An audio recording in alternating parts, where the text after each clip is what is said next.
السجائر أم التدخين الإلكتروني؟ أيهما يقتلك أسرع؟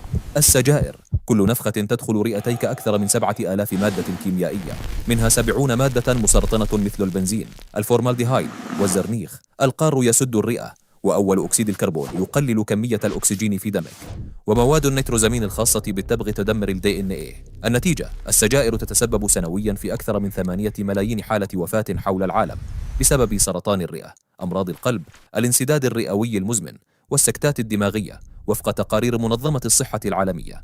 التدخين الإلكتروني يقلل الاحتراق إلى 95%. مواد سامة أقل من السجائر. لا يوجد قار ولا أول أكسيد الكربون، لكن النيكوتين لا يزال موجودا ويزيد ضغط الدم ويعرض القلب لخطر أكبر.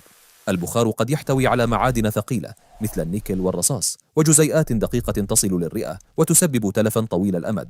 بعض النكهات مرتبطة بأمراض رئوية مزمنة.